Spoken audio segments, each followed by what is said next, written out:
Episode की starting में दिखाया जाता है कि क्विंटियान सेक्ट के हॉल में सभी सेक्ट के मास्टर एक साथ बैठकर मॉन्स्टर्स के आउट ऑफ कंट्रोल होने के मैटर में बात कर रहे होते हैं। तभी हुआनफेंग खड़ा होते हुए बोलता है, मुझे उन डीमंस और मॉन्स्टर्स से बिल्कुल भी डर नहीं लगता है, और अगर उन्होंने हम पर अटैक किया तो मेरा डीमन सेक्ट उनमें से किसी को भी जिंदा नहीं छोड़ेगा, और हम लोग यहाँ पर कभी भी फाइट करने के लिए तैयार है। तभी क्विंजू आगे आते हुए बोलता है, मेरा टियान सेक्ट भी यहाँ पर फाइट करने के लिए तैयार है, पर यहाँ पर मौजूद सभी लोगों को पता है कि मेरा टियान सेक्ट कितना ज्यादा गरीब है, और अगर हम लोग इस फाइट में इन्वॉल्व हुए तो हम जल्द ही बैंक करप्ट हो जाएंगे, जो होते हुए मैं नहीं देख सकता हूँ। तभी कमांडर जैंग बोलता है, फाइट के लिए मेरा मिलिट्री सेक्ट भी तैयार है, पर फाइट में यूज करने के लिए हमें यहाँ पर कई सारे वेपन्स की जरूरत पड़ेगी। और अब वह फोर्जिन सेक्ट के हेड की ओर देखते हुए बोलता है, मिस्टर, तो क्या आप इस वॉर में हमें कुछ वेपन्स फ्री में देने के लिए तैयार हो? यह सुनते ही वह पर्सन बोलता है, मेरे पास यहाँ पर डीमन से फाइट करने के लिए ज्यादा पावरफुल वॉरियर्स तो नहीं है, पर मैं आप सभी लोगों को अपने सेक्ट और पवेलियन में मौजूद सबसे ज्यादा पावरफुल वेपन्स देने के लिए तैयार हूँ।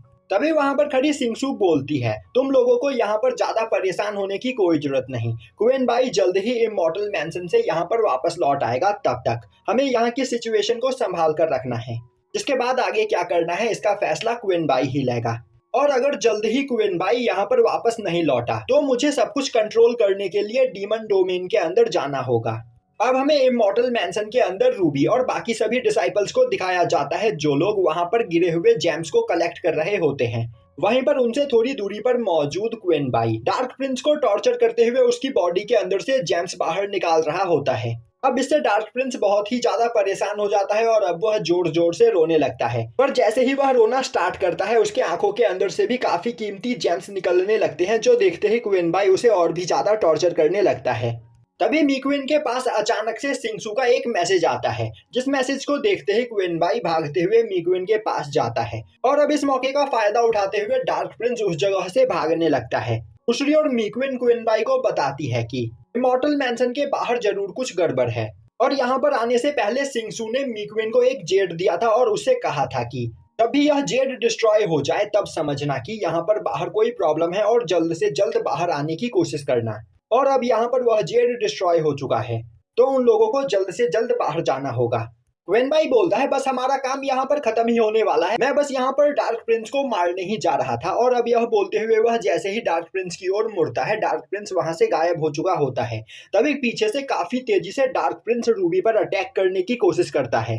यह देखते ही क्वीन बाई उसकी ओर भागता है, पर डार्क प्रिंस रूबी के पैरों को पकड़ते हुए उसे खींचते हुए वहां से अपने साथ ले जाता है। यह देखकर क्वीन बाई बहुत ही ज्यादा परेशान हो जाता है। वहीं पर खड़े बाकी सभी लोगों को कुछ भी समझ में नहीं आ रहा होता है। तभी डार्क प्रिंस हंसते हुए बोलता है, क्वीन बाई, तुमने सच में मुझे एक बहुत ही अच्छा गिफ्ट दिया है। इस लड़की के पास सच में ड्रैगन ब्लड लाइन है, और इसकी ब्लड पावर का यूज करते हुए मैं यहाँ पर और भी ज्यादा स्ट्रॉन्ग बन सकता हूँ। साथ ही साथ इसकी ब्लड पावर का यूज करते हुए मैं इमॉर्टल मैंशन की भी ट्रू एनर्जी का यूज कर सकता हूँ। तो अब तुम अपनी बॉडी मुझे देने के लिए तैयार हो जाओ। यह सब सुनकर उन सभी लोगों को कुछ भी समझ में नहीं आ रहा होता है। तभी अचानक से वह मिरर स्पेस टूट जाता है, और अब सभी लोग काफी तेजी से नीचे गिरने लगते हैं, और अब सभी लोग अचानक से टेलीपोर्ट होकर उस जगह पर पहुंच जाते हैं जिस जगह पर डार्क प्रिंस का सिंहासन रखा हुआ होता है। अब क्वीन बाई को उस ओर आते हुए देखकर विजडम इमॉर्टल एक जगह पर छिप जाता है, जिसके बाद तीनों लड़कियां भी काफी तेजी से उस जगह पर आकर गिरती है।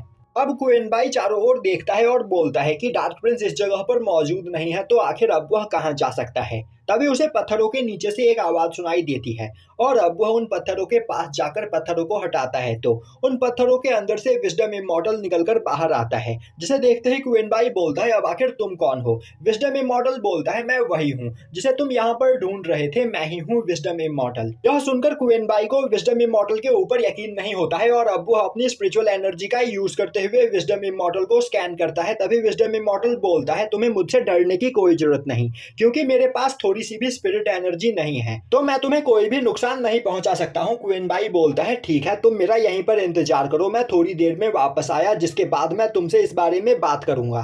तभी विजडम इमॉर्टल उसे रोकते हुए बोलता है, क्वीन बाई, क्या तुम इस जगह पर बिना मेरी मदद के डार्क प्रिंस को ढूंढने की कोशिश कर रहे हो? तुम उसे कभी नहीं ढूंढ पाओगे, और अगर डार्क प्रिंस तुम्हें मिल भी गया तब भी तुम उसका कुछ नहीं बिगाड़ पाओगे, क्योंकि तब तक वह रूबी की पूरी ब्लड को अपने अंदर एब्जॉर्ब करके बहुत ही ज्यादा पावरफुल बन चुका होगा।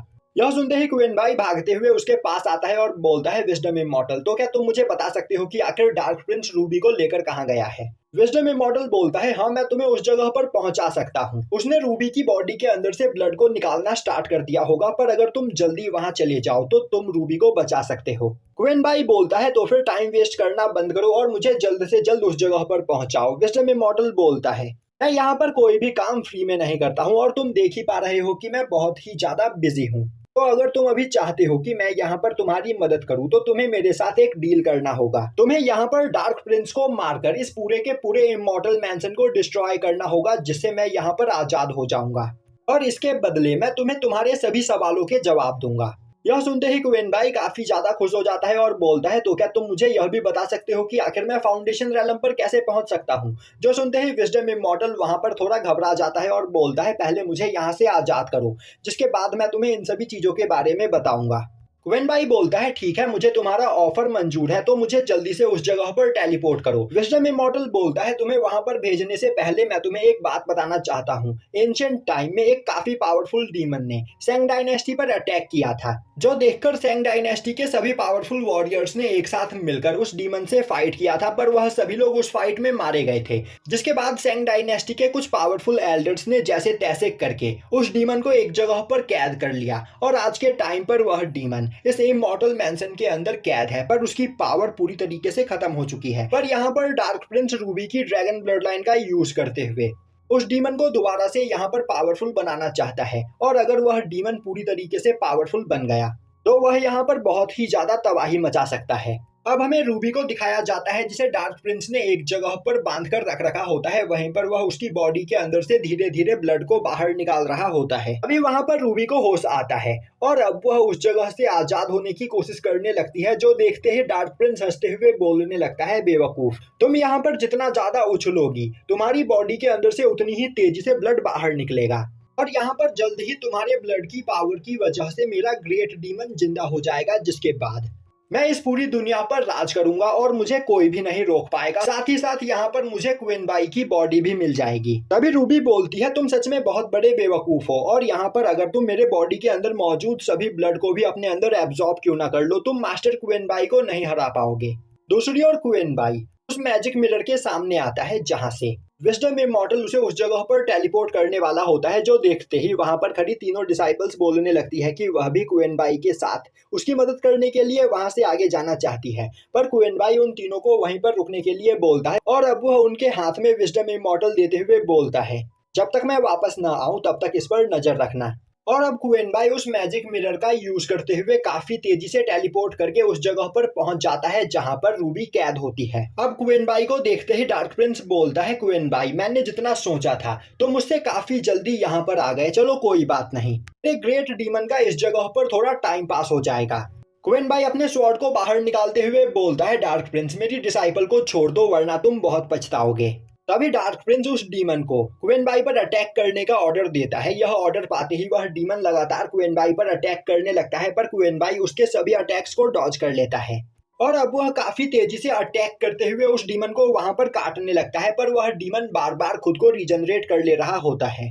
यह देखते ही विजडम इमॉर्टल बोलने लगता है यह डीमन ऐसे छोटे मोटे अटैक से नहीं मरने वाला है, और अगर क्वीन बाई इसी तरह इस डीमन पर अटैक करता रहा तो रूबी मारी जाएगी, क्योंकि यह डीमन रूबी के साथ कनेक्टेड है और उसके ड्रैगन ब्लड लाइन को अपने अंदर एब्जॉर्ब करते हुए अपनी पावर को टाइम टू टाइम बढ़ाते चले जा रहा है। साथ ही साथ वह रूबी की ही ब्लड का यूज करते हुए खुद को हील भी कर रहा है, और अगर क्वीन बाई को इस डीमन को मारना है तो उसे इस डीमन की बॉडी के अंदर मौजूद डीमन कोर को डिस्ट्रॉय करना होगा।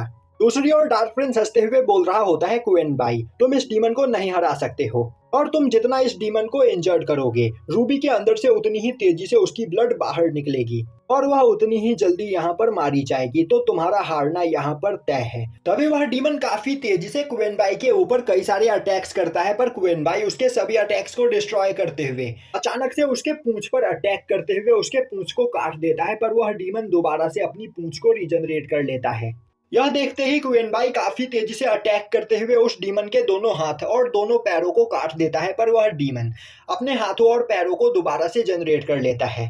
अब यह देखकर क्वीन बाई परेशान हो जाता है तभी उसे डीमन के चेस्ट के बीचों बीच मौजूद डीमन कोर ग्लो करते हुए दिखाई देता है, जो देखते ही वह काफी तेजी से उस पर अटैक करने के लिए आगे बढ़ता है। पर वह डीमन काफी तेजी से जंप करके खुद को रूबी के ब्लड वेसल्स के साथ कनेक्ट कर लेता है और काफी तेजी से अपनी पावर को वहां पर बढ़ाने लगता है। और अब वह उस पावर का यूज करते हुए एक काफी खतरनाक अटैक क्वीन बाई के ऊपर करता है। पर क्वीन बाई को उस अटैक से कुछ भी नहीं होता है, जो देखकर वह डीमन परेशान हो जाता है। तभी क्वीन बाई उसके डीमन कोर पर अटैक करने के लिए आगे बढ़ता है, पर वह डीमन अपने बोन्स का यूज करते हुए क्वीन बाई के अटैक को ब्लॉक कर लेता है और क्वीन बाई से दूर भागने लगता है। तभी क्वीन बाई काफी तेजी से अटैक करते हुए उस डीमन कोर को डिस्ट्रॉय कर देता है, जिससे वह डीमन वहां पर मारा जाता है।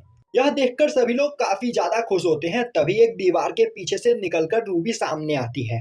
तभी डार्क प्रिंस बोलता है, तुमने मेरे सबसे ज्यादा पावरफुल वेपन को डिस्ट्रॉय कर दिया। कोई बात नहीं, अब रूबी के यहाँ पर जिंदा रहने का कोई फायदा नहीं। मैं रूबी की बॉडी के अंदर मौजूद सभी ब्लड को इमॉर्टल मैंसन को दे रहा हूँ, जिससे इमॉर्टल मैंसन की पावर काफी ज्यादा बढ़ जाएगी और इमॉर्टल मैंसन बिना रुके रियल वर्ल्ड को डिस्ट्रॉय करने लगेगा और अब इसे कोई भी नहीं रोक सकता है। जिसके बाद वह काफी तेजी से रूबी के ब्लड को अपने अंदर एब्जॉर्ब करने लगता है, जो देखते ही क्वीन बाई रूबी की ओर भागने लगता है। तभी डार्क प्रिंस हंसते हुए बोलता है, क्वीन बाई अपनी जगह से हिलना मत, शायद से तुमने नोटिस नहीं किया कि रूबी यहाँ पर इमॉर्टल मैंसन से कनेक्ट हो चुकी है, और अगर अब तुमने यहाँ पर कुछ भी उल्टा सीधा करने की कोशिश की तो तुम्हारी वजह से रूबी यहाँ पर मारी जाएगी। यह सुनकर क्वीन बाई को बहुत ही ज्यादा गुस्सा आता है और यहीं पर यह एपिसोड खत्म हो जाता है।